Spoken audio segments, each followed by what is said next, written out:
Hello, good morning, and welcome everybody. I'm Scott Warren. I'm Vice President of our AWS practice for North America in Capgemini. And we're excited to have our partners at Baptist Health South Florida here on stage with us this morning. So Baptist Health is undergoing a digital transformation powered by the AWS cloud, really with the outcomes of improving agility, increasing security posture, reducing tech debt, and most importantly, improving patient experience, engagement, and care for the patients. So thrilled to welcome Tony Ambroize, Chief Digital and Information Officer at Baptist Health, and Deepu Kumar, Chief Technology Officer at Baptist Health, and they're going to kind of walk you through how they're approaching this digital transformation out on AWS and some more details about the expected outcomes. So happy to turn it over to Tony and Deepu. Thank you. Actually, that was a great summary, so any questions? All right. So good morning, thank you for coming. When we were invited, whatever that was, first discussions earlier this summer, I think, we thought, well, who would be interested in hearing what we have to say? But I guess there are people, so thank you for coming. Let me see.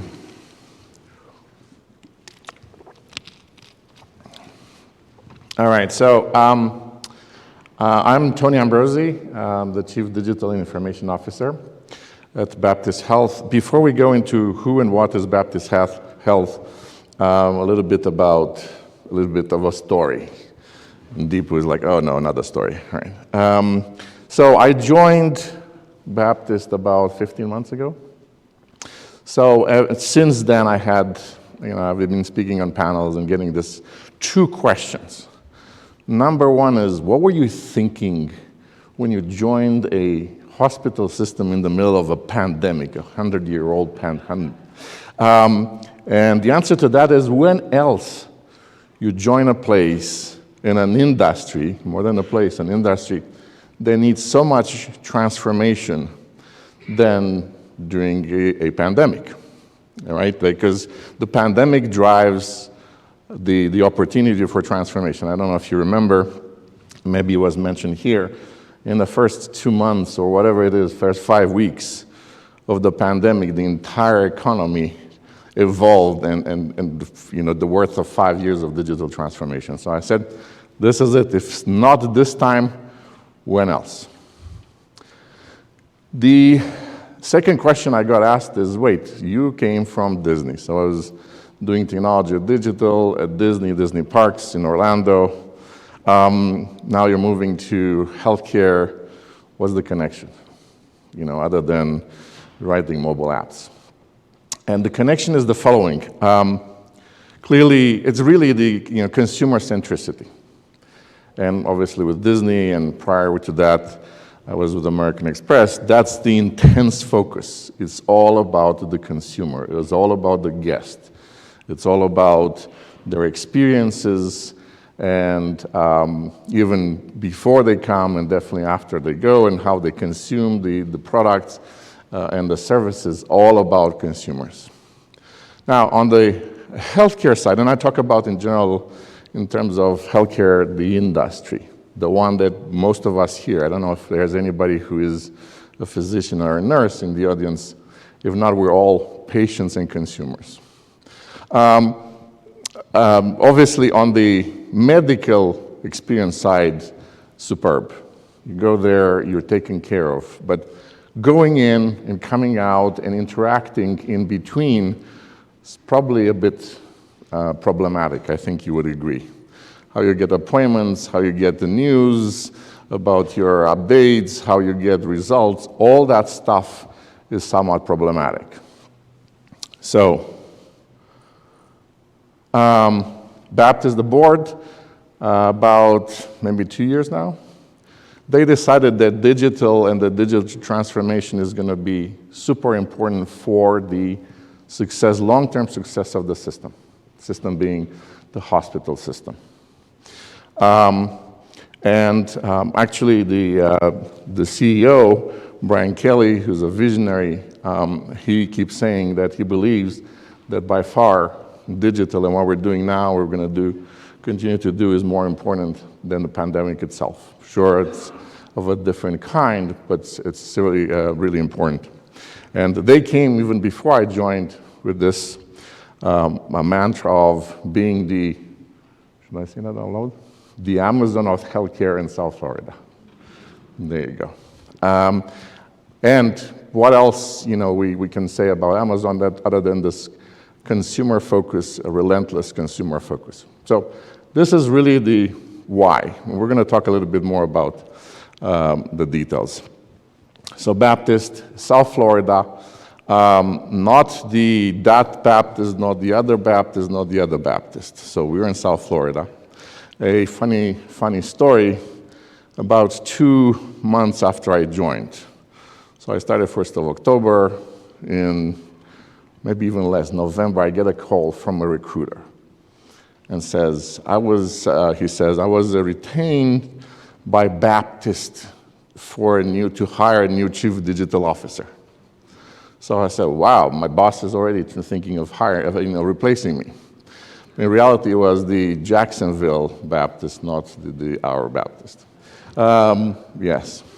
11 hospitals, a lot of outpatient centers, and we're going to talk a little bit about how the technology, not just the, let's say, IT technology is driving that change. 23,000 employees, another 10,000 associated folks, 4,000 physicians, a lot of visits per year. One of the great things about it, listed as one of the best places to work for quite a number of years. And as I said, I was brought in for the digital transformation. So what exactly does that mean? Because we are talking about the digital transformation. What you see here in this list is really how an IT organization, technology organization would describe what's happening for them.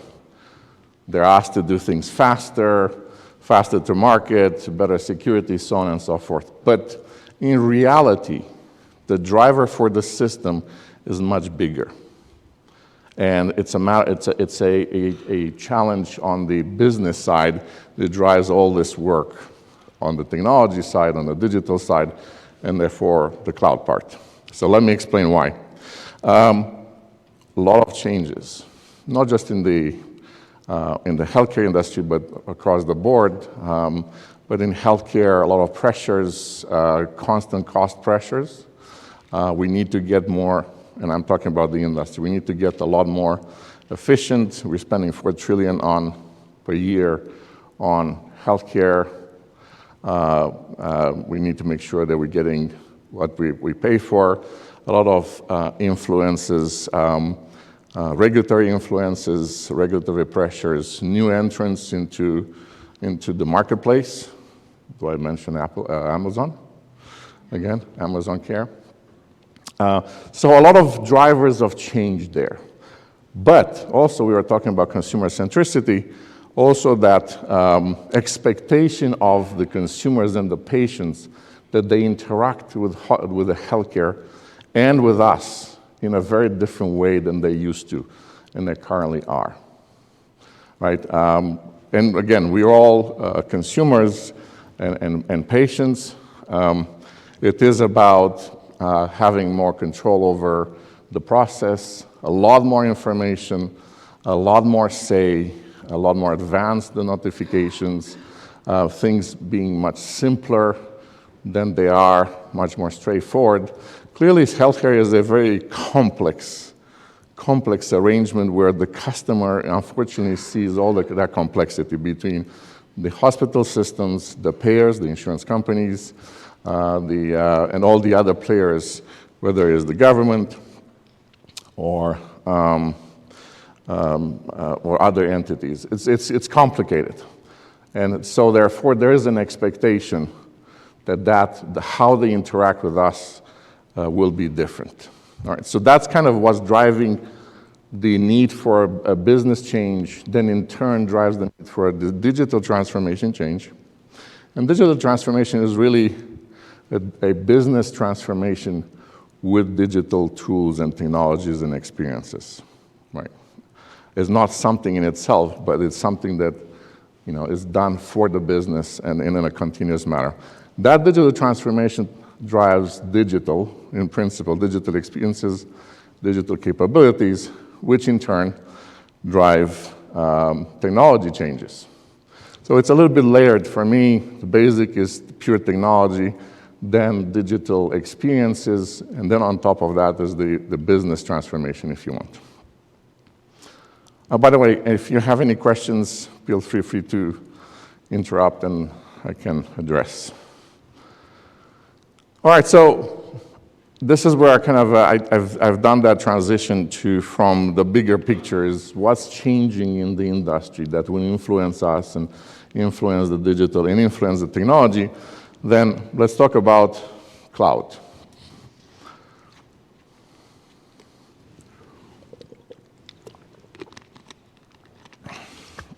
So why cloud? Well, let me do this. Let me take the one thing that we all appreciate that is not the most important one, but is the one that gets us the support of the CFO. Let's take that out of the conversation. Well, because let's address it first, and then we can take it out of the conversation. And that is the cost.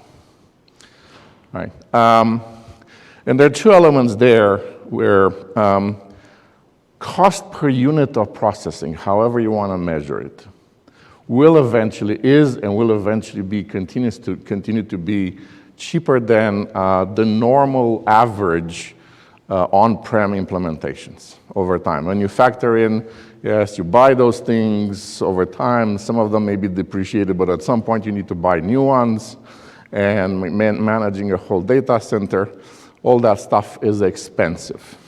So per unit of processing, it is cheaper when done properly. Now, the trick is the following. If it's not managed, the consumption is not managed, it will explode. Because now it's, 2.5 minutes to create an instance versus, I don't know, a week or two or a month getting a server in on-prem. Clearly, if you don't manage properly, the cost will balloon, even though the cost per server is going to be smaller. So, but that can be managed, absolutely can be managed in some shape or fashion. So, now that we've put the cost aside, what are the things that are valuable about cloud that drive all this conversation? And I'll start with, and I think here we call it innovation, but what I'd say is it gives us the opportunity to do things that will be very difficult from a capability perspective, functionality perspective. That would be very difficult to replicate and certainly much longer to replicate in on-prem. And simply put is the cloud is not a Jeff/Andy/Adam server versus my server. It's an ecosystem. This is Jeff Bezos, Andy, and Jazzy. It's an ecosystem. So all those capabilities, we've seen yesterday a bunch of stuff on the data side from Amazon, the marketplace that exists, where it's easy to pull things. All that stuff will be very hard to build long-term and maintain, especially for a system that is not very, very large. Of course, if you're Apple, if you're Facebook, you do it on your own, but everybody else are much more problematic. So that's the innovation, but it's so very important, because for anybody to be able to do all the things that are available in the cloud, imagine the deploying Snowflake in the data center. Seriously? Like, that would be crazy. All right. Now, the second part is that left side of that wheel, which is capabilities on the quality of service side, on the infrastructure side, on the technology side, the ability to scale up and scale down. The higher availability and higher reliability. And clearly, we were talking earlier about the agility. How can we do things a lot faster? Because we can. And a lot of things there on that side are because of the automation that the cloud providers, not just Amazon, all cloud providers provide, all that automation of all kinds, that's where the huge value is, and it's certainly for us. A little bit of a story, I joined Baptist, and there were no plans for cloud. It was very complicated, and they said, no, it's not going to work for us. And I said, well, probably it will work. Based on my experience coming from a digital transformation and a cloud migration in my previous life, definitely will work. So let's start, and we're going to see in a moment how we planned and we prepared for that transformation. But guess what? New capabilities, new products started showing up. They required cloud even before I was ready, let alone the rest of the system. So that's the kind of an interesting thing about if you're not moving towards where the change is, the change will come to you when you're not prepared. So you better be prepared.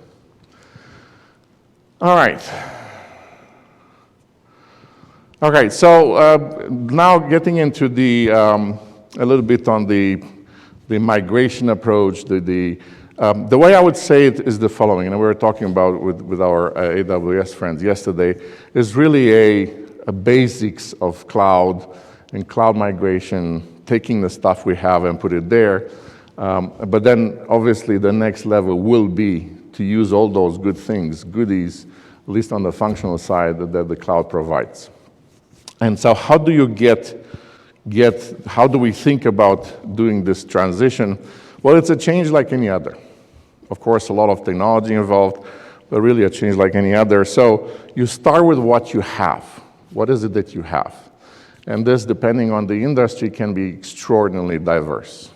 Maybe it's all custom developed apps, relatively modern, and therefore you can just move them. Container here, container there. Docker container here, container there. Or on the contrary, maybe you have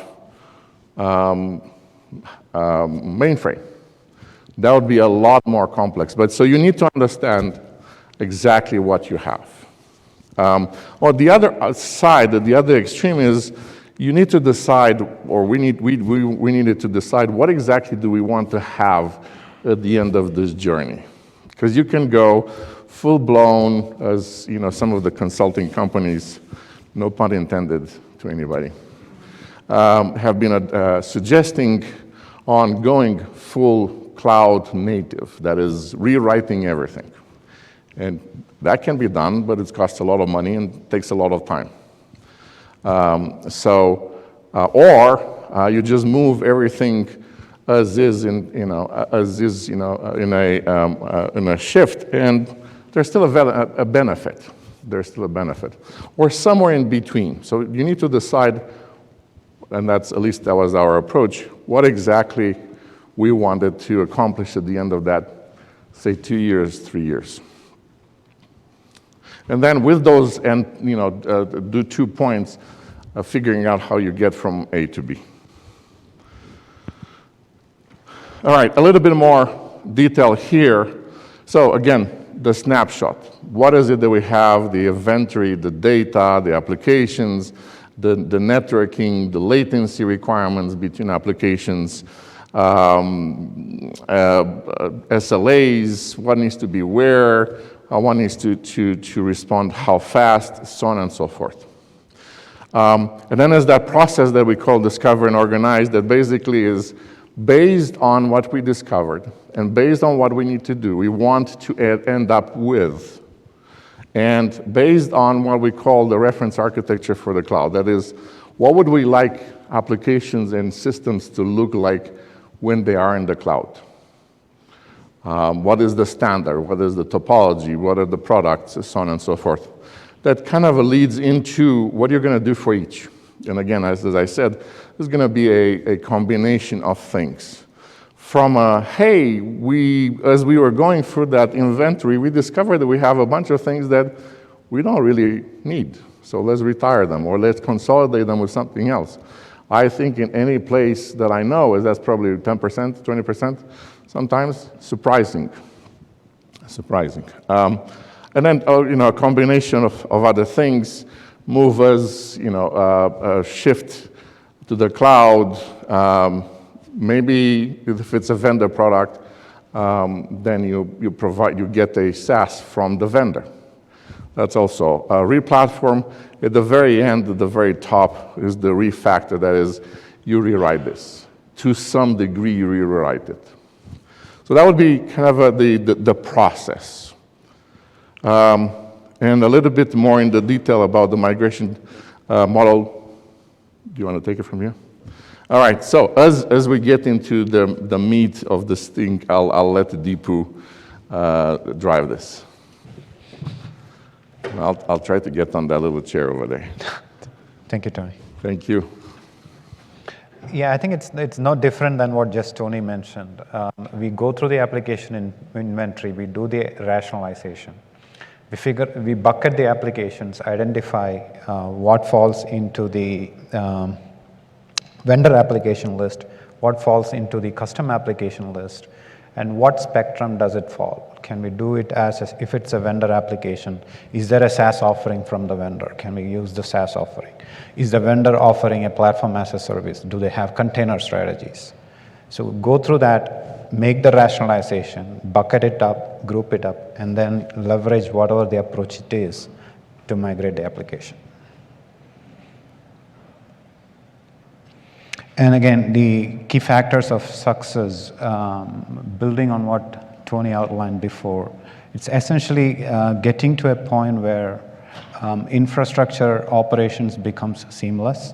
We have centralized version controls. We know what we have, and to a greater extent, eliminate technical debt from infrastructure. All right. As Tony outlined before, the drivers for moving to the cloud were multifold. We had different rational reasons why we had to adopt a cloud-first strategy. The major differentiator, because we are a traditional healthcare organizations, and some of you, most of you, many of you know the state of technology within a healthcare footprint. The major differentiator, hence, it's not we are using these technologies. It's essentially how we got to that decision, how we got the buy-in to be able to do cloud first. The use cases themselves, what solutions we use to power those use cases, they are not groundbreaking in any means. If any of you were to start building those capabilities today, you would use the same solutions what we are going to talk through. All right, I don't think it's any surprise we start with security in today's day and age. While most of the traditional on-prem infrastructures, we are able to improve the security posture, leveraging new tools, frameworks, whatnot, we wouldn't be able to get where we want to get to, because there are foundational changes that are needed, the way the infrastructure is laid out. So from that perspective, if we were to get to in-depth defense, enforce principle of least privilege, it would be foundational changes that you have to do in your existing infrastructure. Right? So it would consume a lot of effort and cost. What does defense in depth means? It's essentially going through the layers in your architecture and enforcing security and defense controls. The traditional outlook in terms of AVs and firewalls are the be end of security has long gone. Sorry. Principle of least privilege is essentially you start with no access or least amount of access that are needed, instead of grandfathering in all administrative privileges from the get-go. And then again, as a byproduct of cloud, we get well-rehearsed, well-documented a disaster recovery strategy. If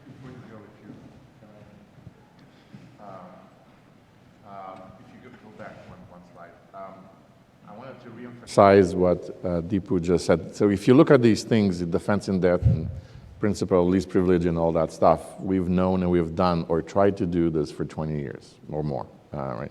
So what are we talking about it? Here is two things. It's an opportunity as you move to go and make sure those things are happening, with new technology and new structures. And yes, the firewalls, the idea of the network being secure because it's behind us firewalls, no.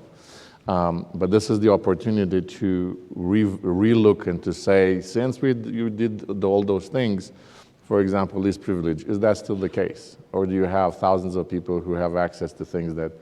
Now, normally a good practice is to do that all the time, but this is certainly a moment for, this moment of transition to look at those things and make sure they're done. Now, of course, the technologies are a lot better in the cloud if you want to use them properly, and we're going to show in the next slide. And so that's an additional benefit. Yep. Yes? Quick question. You, on one of your slides, you had KPIs, time to deliver and time to value. As far as your KPIs, what the time to value one is an interesting one. What's the difference? I wanted to ask a question. Was those two KPIs that you talked about? Just talk about a little bit about that. So let's go back.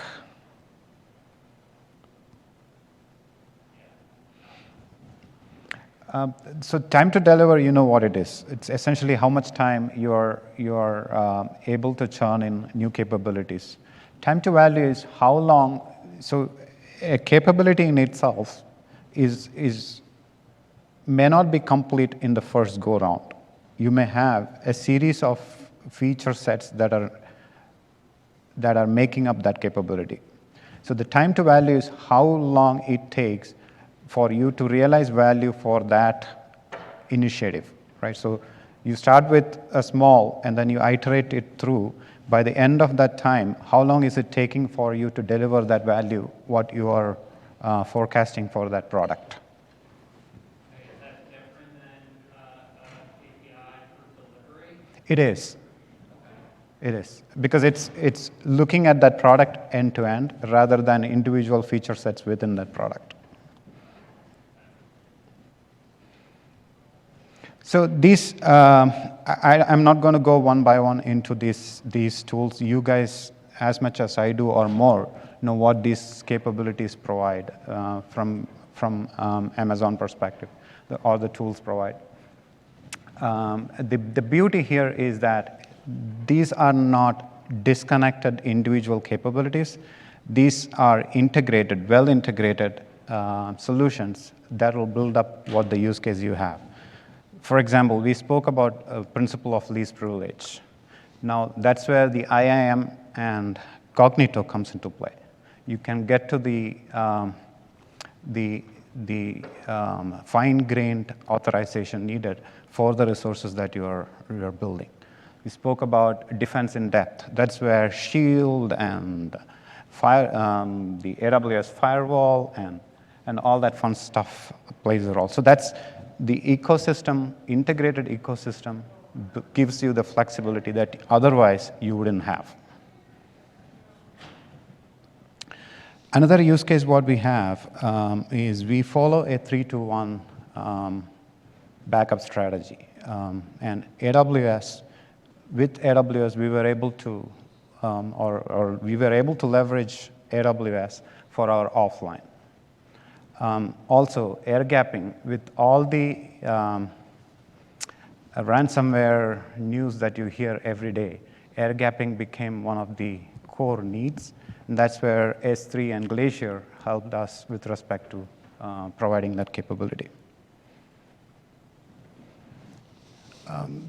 When the pandemic started, we started noticing one thing: the amount of no-shows and cancellations for appointments were increasing.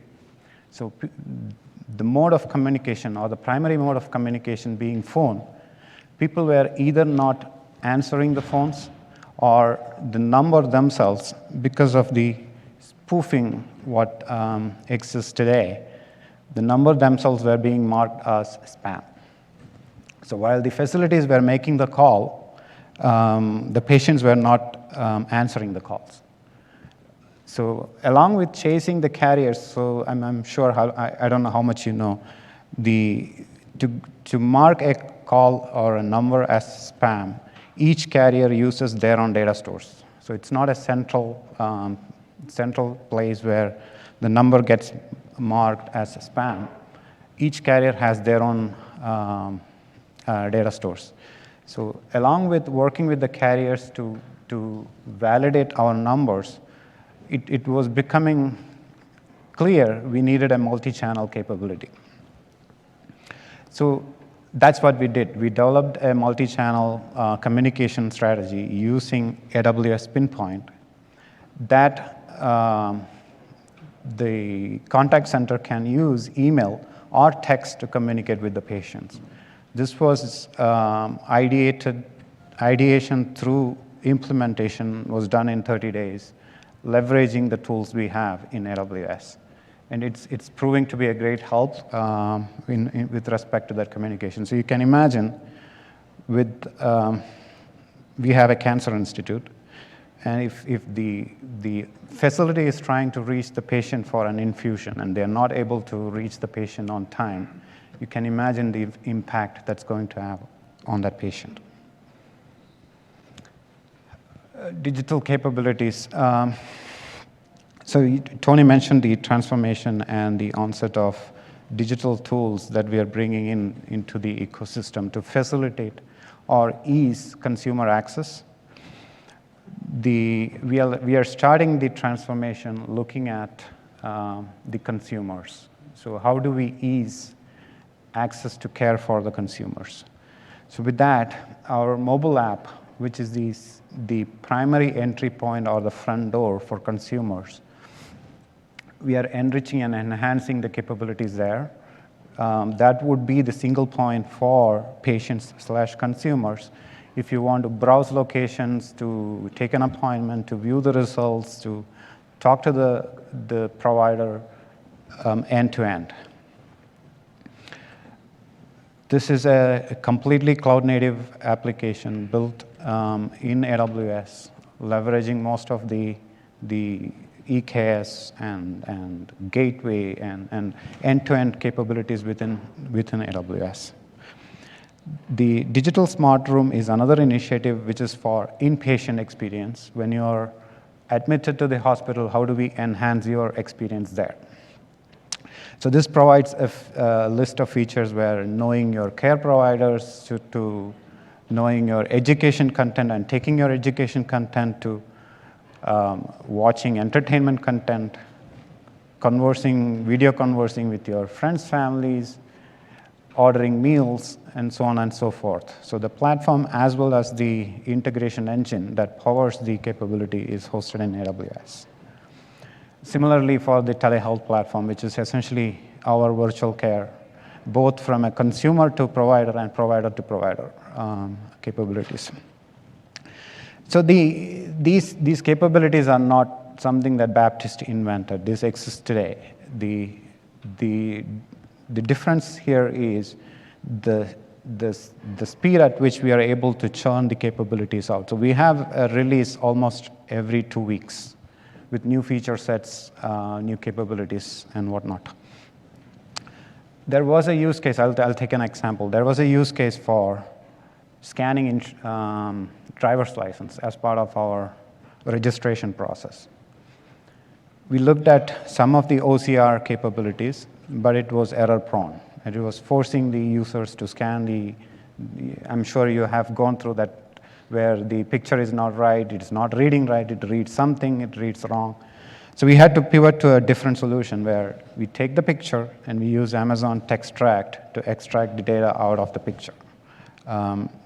So you can imagine if we were on-prem, I'm sure we can solve it technically, because there is a solve for all this, how long it would have taken. So these feature sets, if you're able to churn on a bi-weekly basis, it's because of the flexibility and the capabilities that the cloud provide. Before you go, one thing here to give a bigger context. These are two, when we started, we looked at the problem and we said, hey, let's split this into the problem set. Let's split this into 4 areas of focus. And we said the consumer. That is the folks who want to come in, and then after they've been in. That's one thing, one area. And that's mostly the mobile app there. And then it's the patient. So they're in, what do we do for them in terms of digital? Right? The third one is really on the provider side, the physicians, for the nurses, what kind of capabilities, digital capabilities we give them beyond just the EMR. And for the electronic medical record systems, for those of you who are familiar with that, that's a pain point for the providers, for the physicians, the clinicians. And so that's a third area. And the fourth one is really all the operational side of things. Now, you may say, okay, 4 things. In reality, we're really the part of the same continuum. Makes sense, right? It was just a split by categories, so we can actually manage them better. But for the consumer, the patient, it is the journey that is important, the entire journey. So that's why when you hear conversations about telehealth versus in person, that's actually not right. It's and, not or. Sometimes you do telehealth, sometimes you need to be in person, sometimes you do telehealth while you are in the hospital. So those are ands, not. But each one of those journeys, whether it's for the consumer or for even the providers, at some point that they interact. We're adding in the mobile app, actually we just added it, it launched the version today, the ability to record, and it's a patient journal, record what you've experienced. That will be sent eventually to the provider so they understand before they meet with you what happened, what did you experience since they last saw you. That's where the two journeys interacted, the 2 digital tools interact better. But that's work in progress. All right, last but not least, from a capability perspective, analytics. So you can imagine the importance of data and analytics, especially from a healthcare perspective. We want to know how long a patient is going to stay based on the conditions he has. We want to know how long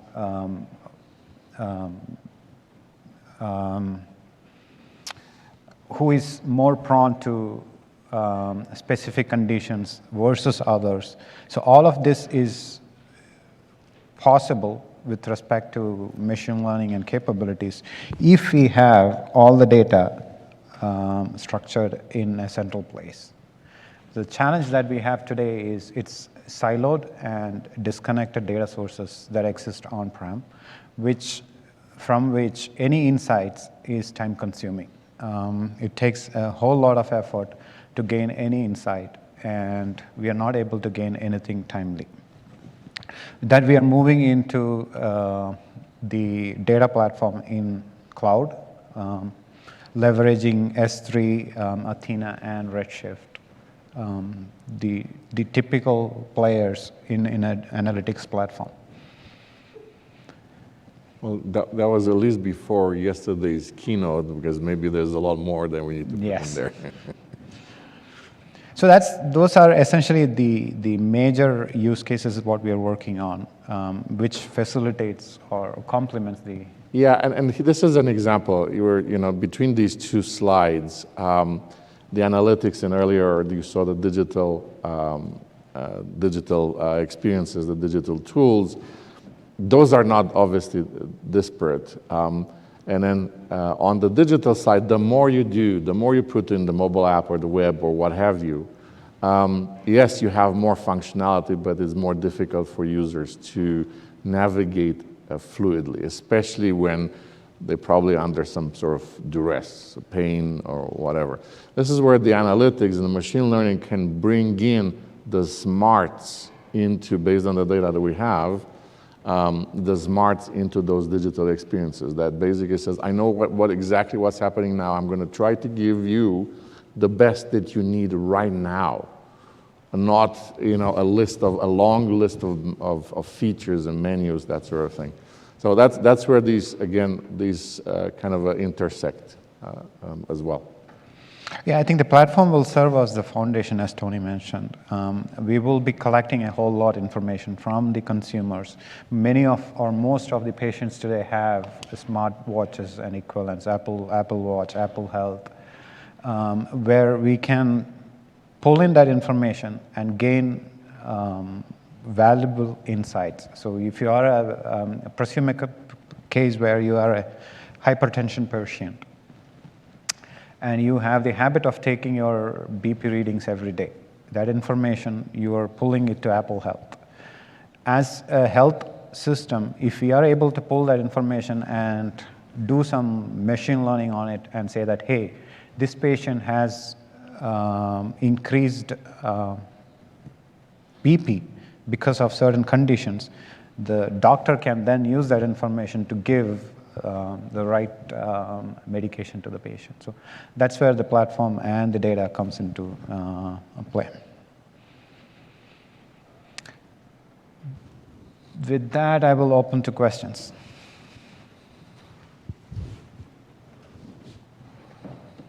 Just one question I have on the overall business case. In order to facilitate all the migrations that you've done, did you have to self-fund through saves, or was it top of the house, fully funded to help with the drive It was we basically put together the proposal, and it was positive. The CBA was positive. We did go and ask for money, to fund the migration.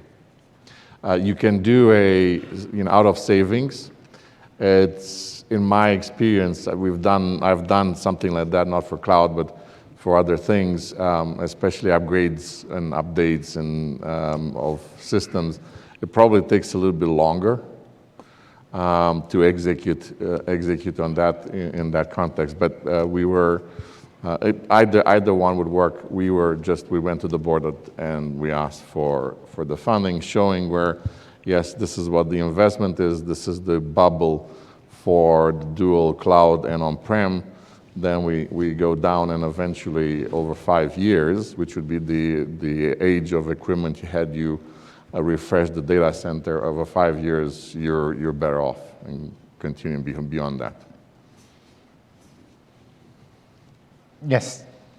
Sort of on a related point, was it hard? I often find, how do you know what your spend on cloud is going to be with all of these services that you use? It's something that, as an architect, a lot of times, it's a chicken and the egg thing. You don't know. So, just how did you guys think about that? You were like, because after a couple months, you're like, oh, then we could run some optimizations. But how do you think about, well, in a year or two, what our spend is going to look like on AWS in terms of cloud? I think from a migration workload perspective, you have tools that you can leverage to build that model, where they look at what your on-prem footprint is, and then they marry that to how it will be on a cloud, right? So that's a easy proposition because you have some reference there. For a net new build, we bake that in as part of each initiative. So what we build becomes part of that cost for that feature.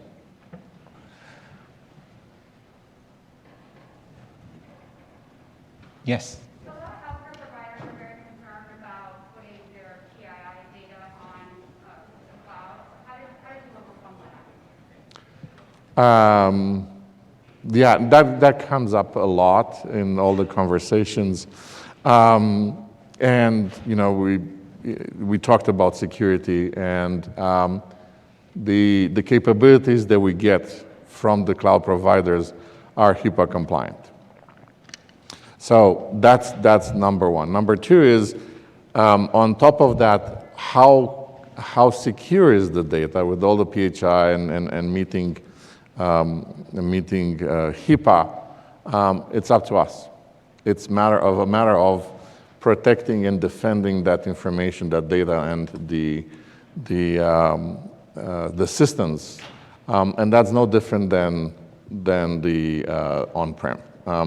And frankly, on-prem, I don't know if a lot of health systems invested enough in on-prem security over the years, especially with acquisitions and all sorts of other things like that, that they could say, oh, I'm concerned that the cloud is less secure than my data center, realistically. But anybody can do that evaluation. But yes, the cloud can be scary. You put a bunch of PHI data in a bucket, and somebody flicks that tag that says open to the internet. That's bad. But also there are a bunch of other tools that can protect better through automation compared to what you have in the data center. I think the ecosystem of tools is better in a cloud environment than what you can get in an on-prem footprint, right? So that proves you have way too many things that you can configure to prevent things from going wrong. Yes, go ahead. My question has to do with your staff skill transformation. They're doing a lot of new things here, and 20,000 employees. I'm curious as to what is the hardest skill to acquire in training? So I think from a training perspective, we are following same approach that anybody would, right? So you get some talent from outside, you pair them up with the existing pool, and then cross-train. So I'll take an example of the migration. So in my migration factories, what I have is I have an internal migration factory, which is composed of teams that are internal. Then I have migration factories that are made up from SMEs from outside. So these factories have the resources as a combination. It's not one is the SME pool and one is the internal pool. I'll mix and match the pools. And the internal resources keep on rotating. So we get 5 resources for one schedule. They go back, we get next 5, and that's the... And from a training perspective, we have been going through immense training with the help of our partners with AWS for almost 4 months now. We have weekly sessions, giving them at least a high-level overview of the capabilities. But you can always tell people, unless they get their hands dirty, they wouldn't learn. So that's where the model of migration is helping a bit.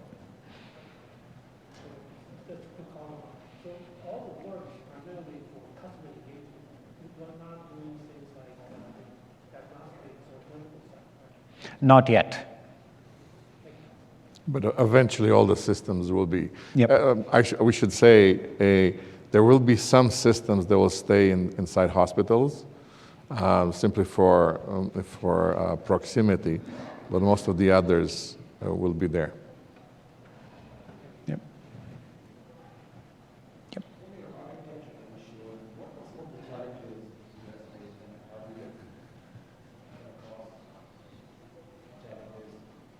For the data architecture, Shah here can speak more better than me because he owns data. The challenge is essentially, I mentioned, right? You have to know where your data exists before you can create the consolidated data set. So I think that excavation is the biggest challenge. You don't know what you don't know.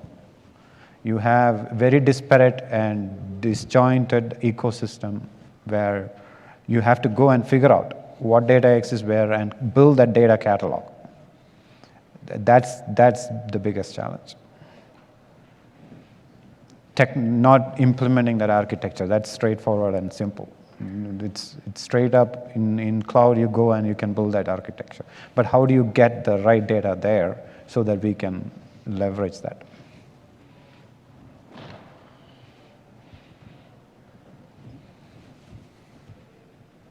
See, the lights it's dark and the lights are so intense, like we can't see.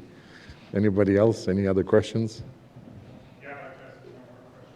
Go ahead, please. One of the slides you talked about optimizing your ETLs and your integrations. Can you talk a little bit about your approach on that and what you felt like the critical parts were in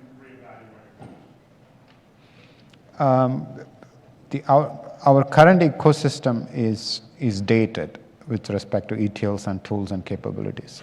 So we are essentially looking at replacing that technology altogether and rebuilding that from net new. Because the way it is architected today, there is no way no hope that we can move that as is into cloud. So that's where some of the net new capabilities you saw there in terms of glue and likewise, which is going to help. But there is a decent amount of effort involved there where we have to look at how it is implemented today and change it to how we want it to be. Yeah, this is where I was saying earlier is migrations like these offer the opportunity to also do things somewhat unrelated. So there's a whole data initiative that Shah is driving that it's absolutely uses the capabilities in the cloud because there are so many. But even without the cloud, in a strange world without the cloud, we would have gone that route if the technologies were available because of the demands of what do we want to do with the data. And it just so happens that these tools are available. But, we would be doing, whatever it is on-prem. Fortunately, we don't have to. But yeah.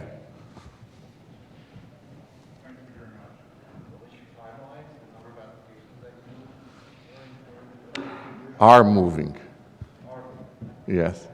We have around 600 odd applications, and the promised timeline is 2 years, and I'm trying to get it under a year. 600 applications, yeah. Now, in fairness, some of them are simpler. Some of them will turn out to be pretty complicated. All hospitals have one of the biggest capability is the imaging, X-rays, scans, all that stuff. That's going to be interesting hybrid solutions just for the latency part, and that will require a lot more re-engineering than some applications. But that's where somewhere we've shown you, how you split the applications, how you categorize, and you say, yeah, this one is going to go to that architecture reference architecture, and will take this much effort versus this one, which will be a lot different.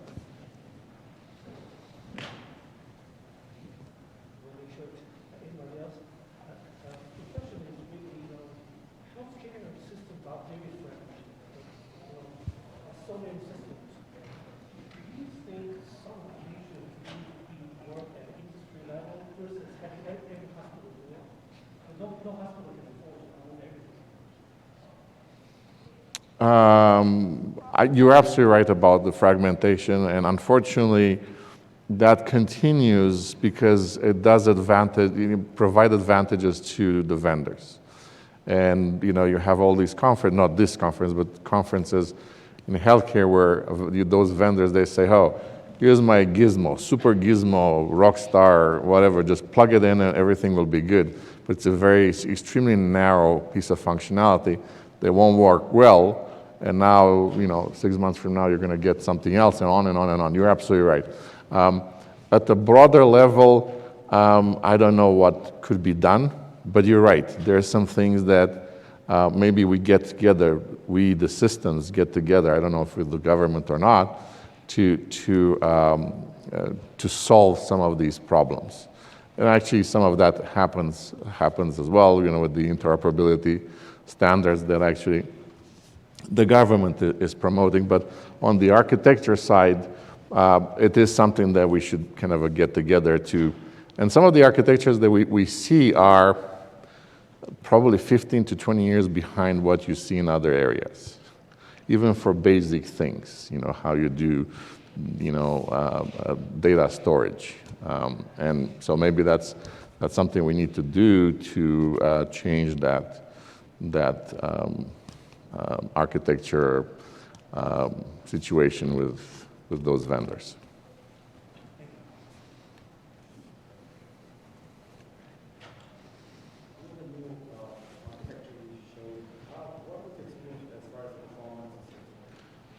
We are in the process of implementing that. The workloads have not been migrated yet. So.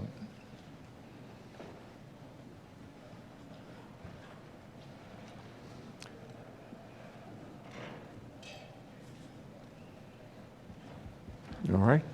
Very good. I don't think there's any other question, but we're going to be here. Thank you. Thank you.